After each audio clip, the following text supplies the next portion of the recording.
My name is Zack Breen. I am from the Hara. You're listening to Rhino Radio. Yes.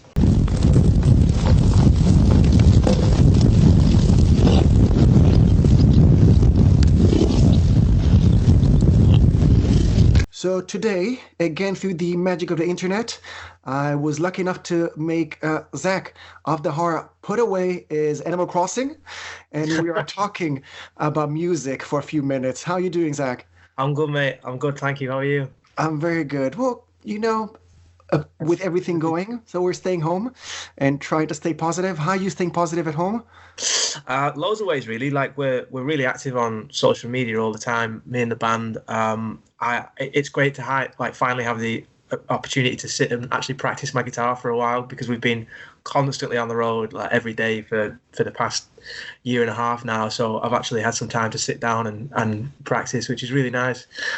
So yeah, it's kind of like musical therapy, I think. And yeah, also I'm addicted to my PlayStation at the minute, so there's also that. So yeah. Well, two things. One was supposed to happen, and the other thing actually happened last week. You got a new EP out, We Are the Movement, that was released, I think, about 2 weeks ago? Yeah. A week ago? Mm-hmm. But also you were supposed to be on tour right now. How are you dealing with that?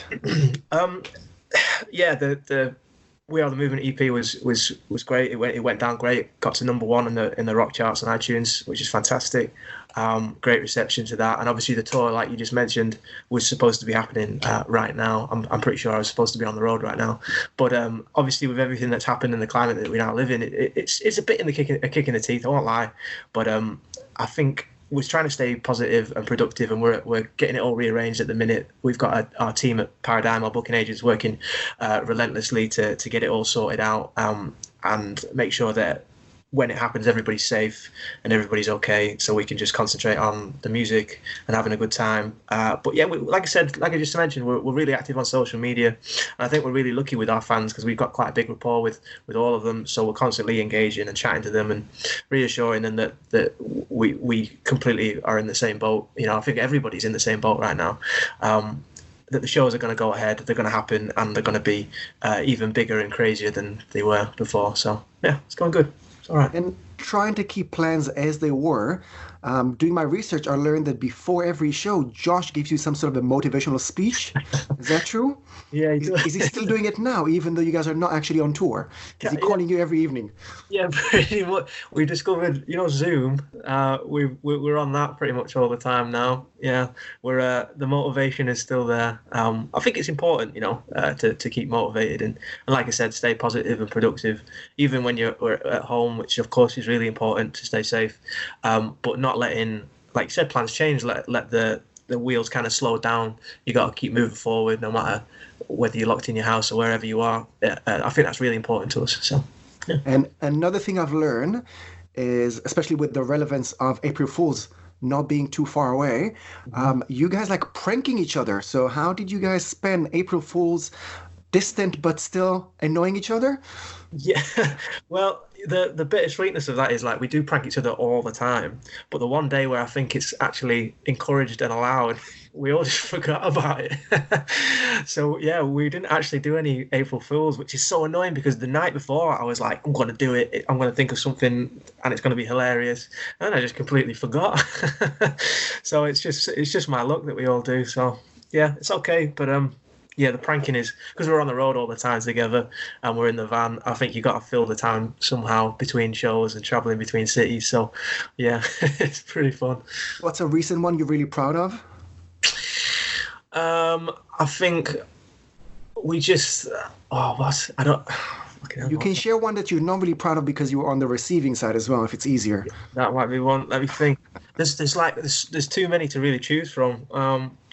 Let's think.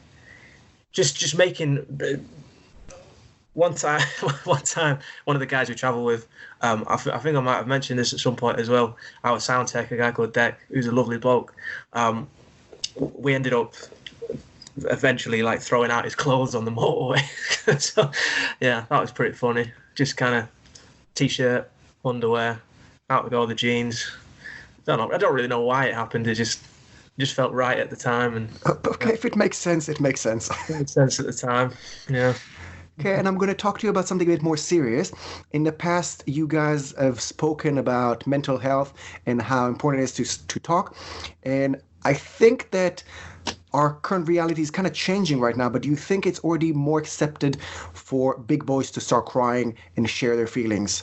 Or are we still in the need of working on that? That's a great question. I think the stigma and taboo that might have surrounded mental health, which is a scary thing, it wasn't even that long ago, 10, 20, 30 years ago, because it was quite a hushed subject, quite an archaic stance, and quite a rusty point of view, I think, towards the idea and topic of mental health. And the attitudes have definitely exponentially changed in a very small amount of time over the past couple of years, if that.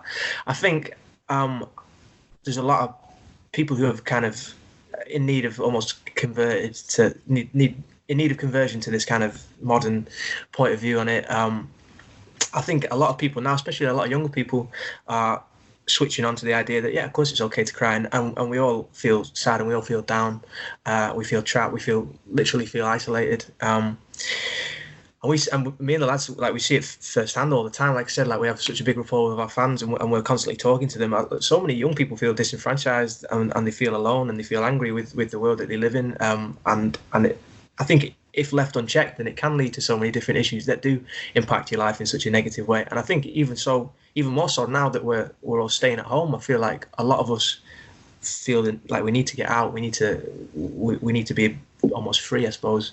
But I've seen a lot of people struggling with their mental health because of the lockdown, which of course is for the greater good. But I think, even like I said, like now more than ever before, I think it's so important to remind ourselves that it's okay to feel sad and it's okay to feel alone. And it's okay to feel depressed, or anxious. These things are massive. These things affect anybody and everybody from no matter where you are, gender, age. We all go through it at some point in our life. And I think finally people are starting to realise that it's a normal thing and that it's okay. I think, simply put, it's just an okay thing to go through, and that you're not alone. Well, thank you very much for sharing, and hopefully somebody who needed to hear that will get the strength from that. I want to take you to something a bit more relevant to your field. Is there a specific kind of hot topic that you would like to confront, either as a musician or as a fan of music, but from your experience in the music industry, in the music environment, something that you would like to change or even pluck out and end for good, that you think will make it much more welcoming to everyone, either musicians or fans? Oh, that's a good question. Oh, man. Shit. Yeah, God, what do I want to start? I feel like with our music at the minute, the EP is literally We Are the Movement, and I think, again, it kind of we're taking a jab at all kind of things, from organised religion to government. This again, I think the stigmatism around the disenfranchised youth, mental health, feeling like an outcast or a loner. I feel like with the music, it's such a great tool to kind of create this umbrella that so many people who you might not know, they might be in all different corners of the world, can kind of come under and feel safe and secure and feel part of something. I think solidarity in music is such an important thing. So I think I'd take away from this idea that you have to be somebody. I feel like you can be whoever the hell you want to be, do whatever the fuck you want to do, but as long as you're happy with yourself, I feel like that's the main thing. I think so many young people are they have no idea what the fuck they want to do. I think there's so many big decisions to make at such a young age for a lot of people now in places like education or whatever, that it can lead to a lot of mental health issues, just from the parents or whoever these outside voices are trying to push them to be a certain thing or do a certain thing. But I think with our music, it's like it's We Are the Movement. We are a uniform presence that can do whatever the fuck we want to do and be whoever the hell we want to be. So I suppose it's that. It's not so much removing something, it's creating a sense of solidarity. I think that's what we want to do. As you can already tell by just listening to everything you just said and to your music, you have something to say. You have an impact on people that are listening to you. But I'm guessing that puts you in a weird situation because a lot of your fans are youngsters and they bring their parents to shows as well. And I know that at least one time you got into, let's say, a situation because you were not even drunk, but you were just very energetic with some energy drink.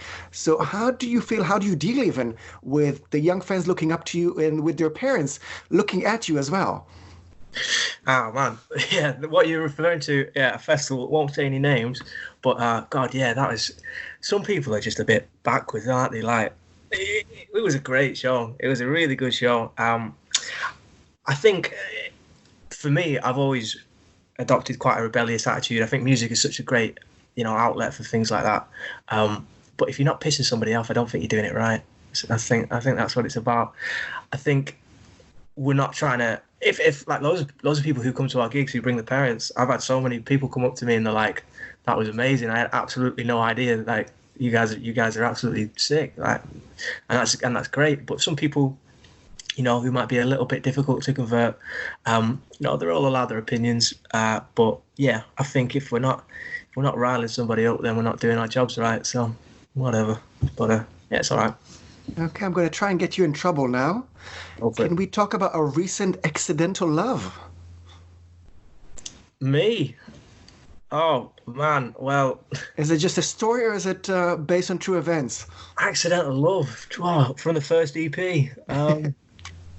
God, you're best off asking Josh about that. Yeah, because he's a lyric guy. I usually do the music, but the lyrics are about usually Josh. So, yeah, probably ask him. Next time, we'll pay it forward. Okay. I want to confront you with a rumor now. Yep. Your fans, it started, I'm guessing, before the EP was released. We were talking about We Are the Movement. It was released just last week. But still, the rumor is that you guys are working on a Baby Yoda release. Is that happening? Oh my God. I don't have it. I've got like 2 Baby Yoda t-shirts. I'm absolutely obsessed with him. Have you seen The Mandalorian? Of course. Who isn't obsessed with them? Man, it's so good. It's so good. And when I saw Baby Yoda, I was just like, what? This is the best thing that's ever happened to anybody ever. Yeah, I wish. Maybe we can get him involved in like the cover art or something. I don't know. That'd be wicked. One day. So I know that the EP was just released a couple of days ago, but I know that sometimes bands are kind of sitting on a release before it's actually being published. Can we talk about new music? Yes, we can. Yeah, completely. Yeah, we've got an EP's worth of new music coming out very, very soon. We're teasing a single at the minute that's going to come out soon. I won't say when, but it's going to be, I think, sooner than people realise. And it's called Circus. It's a great single.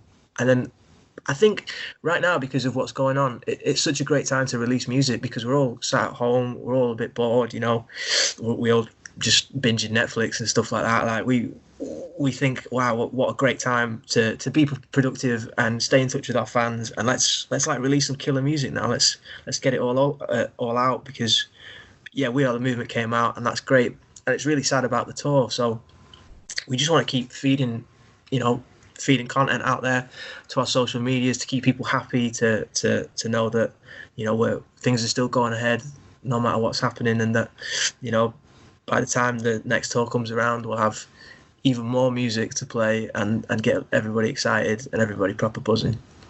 And I don't know if the coronavirus situation affected anything, but are you still planning on just releasing more EPs, or is it going to be finally a debut album?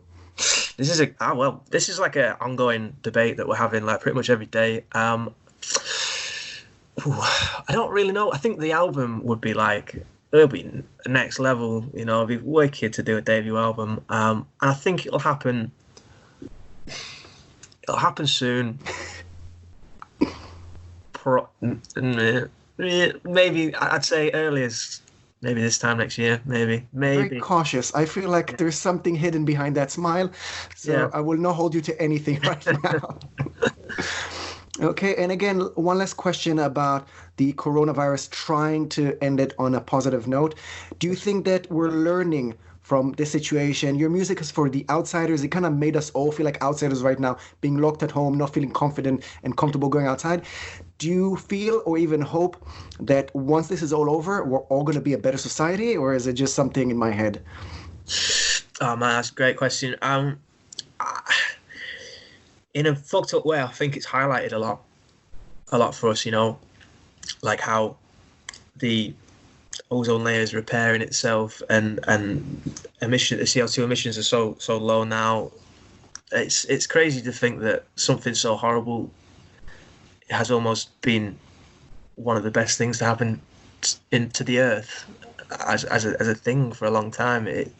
It's mad to think that, you know, we've kind of, I think the human race has kind of lost its way quite a bit, you know, and it's led to all sorts of negativity. But I think finally, I hope the good thing, the one thing that can come out of this is that now we're so much more conscious, I suppose, of our footprint and what we're doing and what we do, and its ripple effect to how it can affect people and things and anybody, you know. I think we've just got to take a look at ourselves and really be conscious going forward now into the future. You know, I think, like, you know, being so environmentally focused is quite a hot topic at the minute, with people like Greta Thunberg and everybody, you know, speaking out towards that, which is fantastic.